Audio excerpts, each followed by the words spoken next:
حضور نبی کریم صلی اللہ علیہ وسلم کے ایک اور صحابی ہیں اور آپ علیہ السلام کے دوست بھی ہیں، مدینہ کے رہنے والے نہیں ہیں، دیہات میں رہتے تھے، کھیتی باڑی کا کام کرتے تھے، اور وہ جب مدینہ منورہ آتے تو دیہات سے ترکاریاں، سبزیاں، ساگ وغیرہ یہ وہاں سے چنتے اور دیہات کی سوغات حضور کے لیے اکٹھی کر کے حضور نبی کریم سے ملنے کے لیے مدینہ منورہ آیا کرتے تھے۔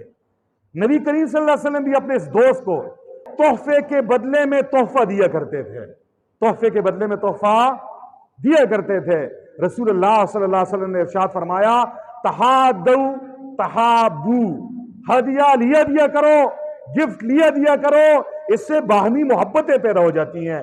اگر وہ گفٹ دے رہے ہیں تو حضور بھی احسان کے بدلے میں احسان کر کے اسے بھی تحفہ دے رہے ہیں۔ نام اس کا ظاہر ہے، ظاہر آیا مدینہ منورہ میں، مدینہ کے چوک میں ایک کونے پہ کھڑا ہوا ہے، رسول اللہ نے پیچھے سے دیکھ لیا کہ میرا یار آ گیا، میرا دوست بھی آ گیا، چلو اچھا ہی آ گیا، لیکن حضور نے دل لگی کے لیے، مزاح کے لیے ایک کام کیا۔ حضور پیچھے سے چپکے چپکے دھیمے انداز میں اس کے پیچھے پیچھے چلے، قریب آئے، رسول اللہ آئے اور اسے پیچھے سے پکڑ لیا اور اس کی آنکھوں پہ ہاتھ رکھ دیے یوں۔ اب وہ کہہ رہا ہے کون کون؟ حضور نبی کریم صلی اللہ علیہ وسلم جواب نہیں دے رہے، میں کون ہوں؟ رسول اللہ صلی اللہ علیہ وسلم نے پھر ایک آواز لگائی، فرمایا کون ہے جو اس غلام کو خریدنا چاہتا ہے؟ محمد الرسول اللہ کی پیاری آواز جس نے ایک مرتبہ سنی وہ پہچانتے تھے ہمارے آقا کی آواز ہے۔